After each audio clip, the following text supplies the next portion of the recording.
7 very specific, very detailed prophecies, and it will happen. And indeed happen it did, a couple of hundred years later. Just listen to a quote from not some Bible commentary, but the Secular Historical Encyclopedia Britannica.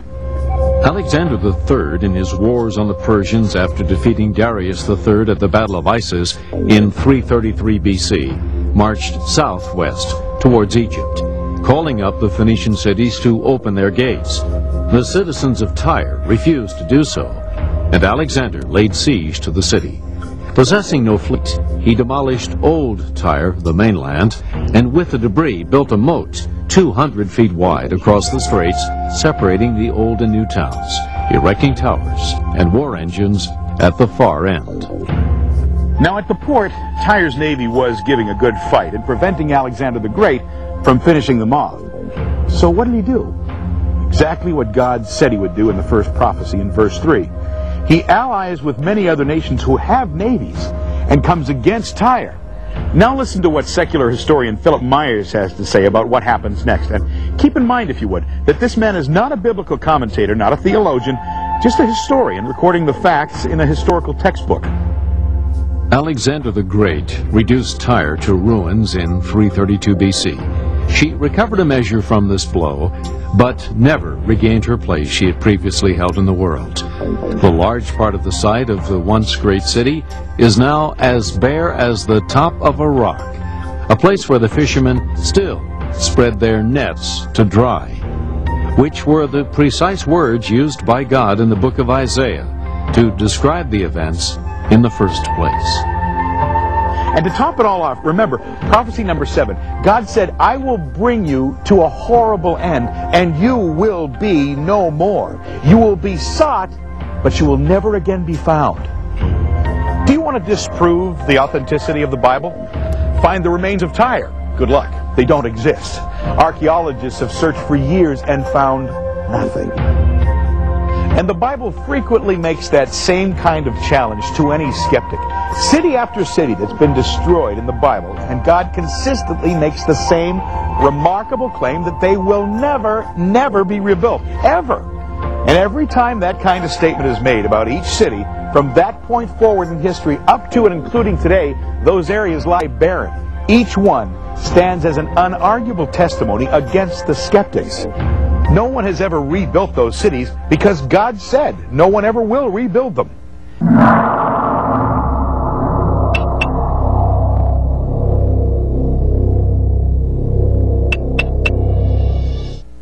In 1994, the following 3 specific predictions were made by the supposed world's greatest psychics. Next year, there's going to be a great earthquake that is going to turn Florida into an island. Whoopi Goldberg is going to leave acting and join a convent. There will be a national lottery that will cut taxes in half. Florida, Whoopi, and taxes are still here. In fact, Gene Emery, a science writer, has more or less made a career out of examining, or perhaps a better word would be exposing, the tabloid prophets/psychics. And in his words, they may be a hoot to read, but they've no more ability to predict the future than you or me.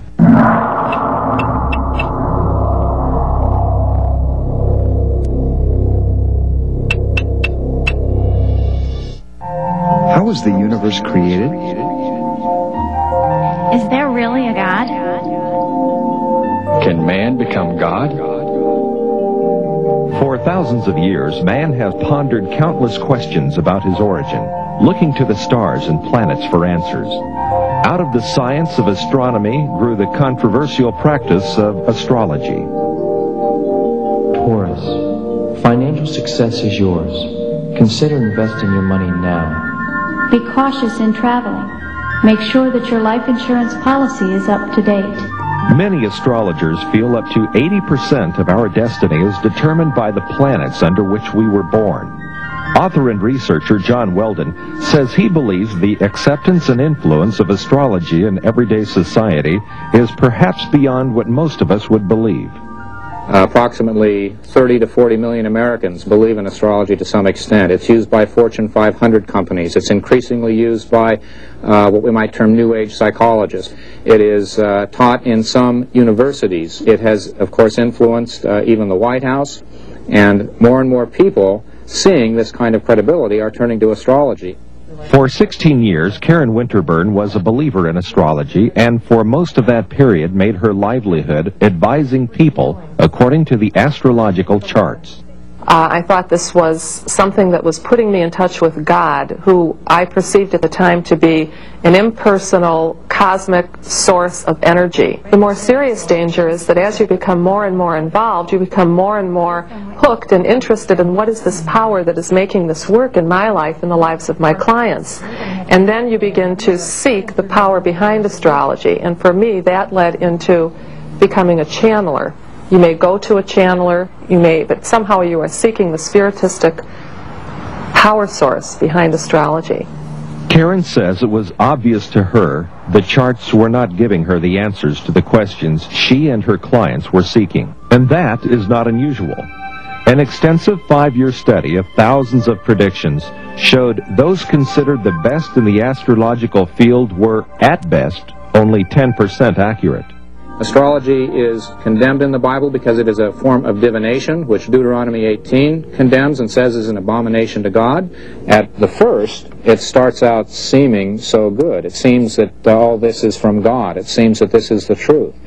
And there are endless testimonies from people that thought what they were getting involved in was good, and then it turned sour. And when I saw the kind of webs of deceit and shambles that my life was in, put that next to the idea that I was becoming God and pretty far along the path, the whole thing just seemed totally ludicrous. Then I was right back there at square one with a pile of sin, 16 years worth of untransmuted karma staring at me. One of the most precious realizations for me at the end of all this was that in having the person and the power of Jesus Christ in my life, I have the real. And we as Christians have to remember that and realize that what we have is what everybody else is looking for in these alternative counterfeit sources. We have the real source of power. We have the real source of enlightenment and the source of life in our relationship with Jesus Christ. And yet people spend billions to hear what these con artists have to say. Now, do you know who these psychics are that you can call on these 900 numbers?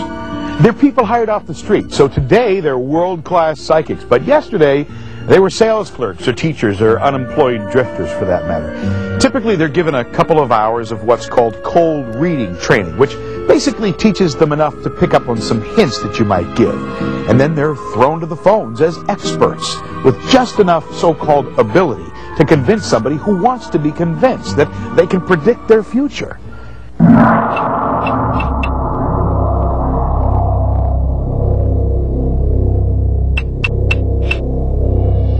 Michael de Nostradam, better known by his Latinized name, Nostradamus, is revered as one of the greatest prophets in history.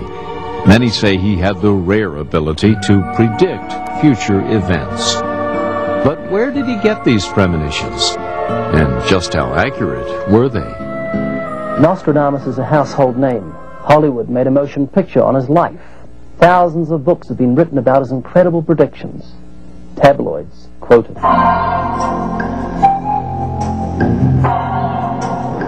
Let's now take a close look at these incredible prophecies as interpreted from French into English.